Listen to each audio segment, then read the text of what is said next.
It was just another day in the small Ukrainian village of Gavrilovka, Dnipropetrovsk region. The sun had barely broken through the autumn clouds when silence was shattered. From above, a distant roar echoed, a sound that Ukrainian troops have learned to fear. Seconds later, hell itself descended. The sky split open as Russian Aerospace Forces unleashed a storm of fire. One after another, massive detonations ripped through Ukrainian positions. Ammunition depots, troop shelters, and makeshift bunkers vanished in an instant. The earth shook violently. A mushroom of dust and fire rose into the sky, captured in chilling clarity by a reconnaissance drone. For the Ukrainian soldiers caught beneath the blasts, there was no escape. Gavrilovka, once a simple frontline position, had become the epicenter of a local apocalypse.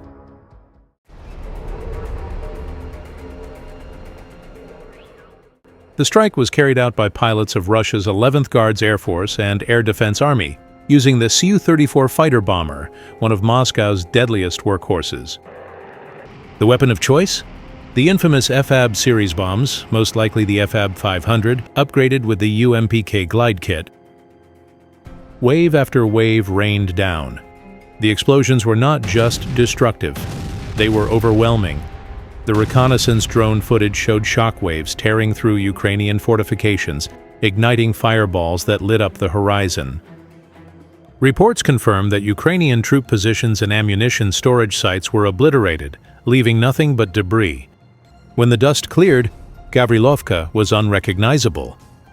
What was once a defensive stronghold was now just rubble and ash. But this was not an isolated strike. Just days later, on October 2nd, Russia released additional footage. A Ukrainian temporary deployment point struck near Rodisnkoe, DPR. A UAV launch site destroyed near Volchansk, Kharkov region. Another deployment point annihilated near Novoosinovo. Each strike followed the same pattern. FAB bombs delivered with terrifying precision, each explosion creating massive fireballs that devastated everything within range.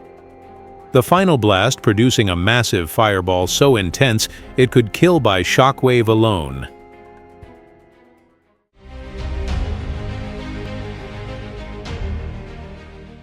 To understand why these strikes were so devastating, we need to look at the weapon itself. The FAB-series bombs, short for Fugaznaya aviaционная bomba, high-explosive aerial bomb, were first developed by the Soviet Union in the 1950s. These bombs are unguided, brute-force weapons designed to destroy fortifications, logistics hubs, and concentrations of manpower.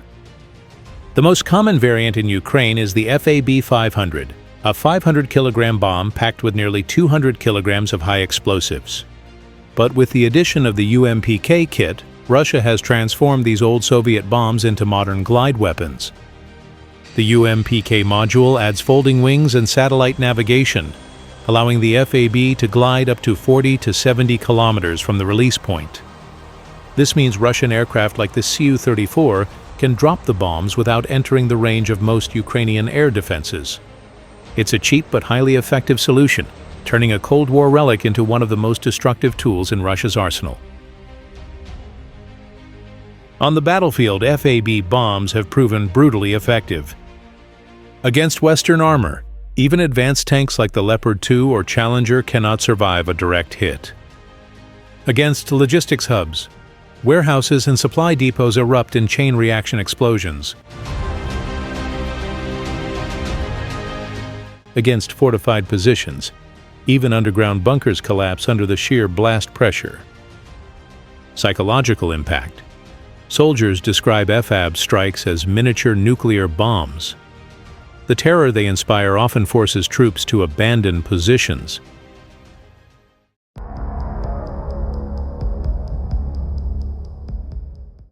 The Su-34 fullback is the backbone of Russia's bombing campaign.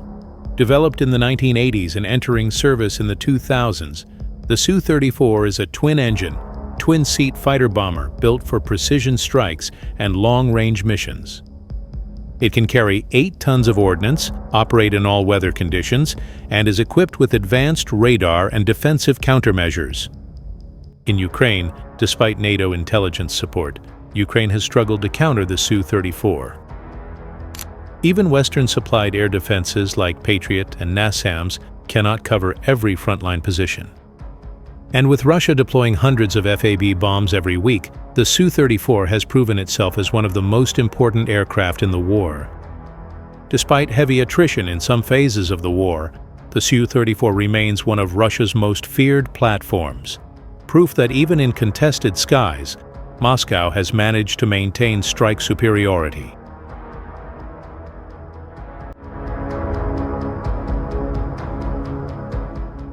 The answer is troubling.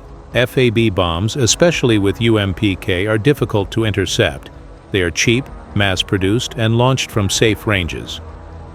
Unlike expensive cruise missiles or drones, FAB bombs don't drain Russia's budget. On the contrary, they save it. To stop them, NATO would need to provide more advanced fighter jets like the F-16 to Ukraine, capable of contesting Russian airspace, deliver longer-range air defenses to push Russian bombers further back, strike Russian logistics hubs inside Russia itself, something NATO has been reluctant to authorize. And here lies the strategic problem. Russia has found a low-cost, high-impact weapon that forces Ukraine to burn through expensive Western interceptors and systems. If such tactics were used in a direct NATO-Russia conflict, the alliance would face the same question. Can it sustain the defense against an endless barrage of cheap but devastating bombs? The war in Ukraine suggests the answer may be no. For Ukraine, every FAB strike means destroyed infrastructure, depleted manpower, and morale under siege.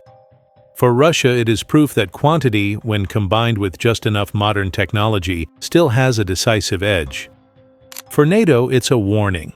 In a prolonged conflict, sustaining costly defenses against cheap mass firepower may not be possible. The bombing of Gavrilovka and the subsequent strikes near Rodisnkoe, Volchansk, and Novoosinovo are not just battlefield events. They are a case study in modern war. They show how Russia is weaponizing its Cold War legacy with devastating effect. They reveal the enduring power of the Su-34 fighter bomber, and they expose a critical weakness in NATO's strategy: how to stop cheap, overwhelming firepower without bankrupting yourself in the process. Until now, that's all for today, and thanks for watching.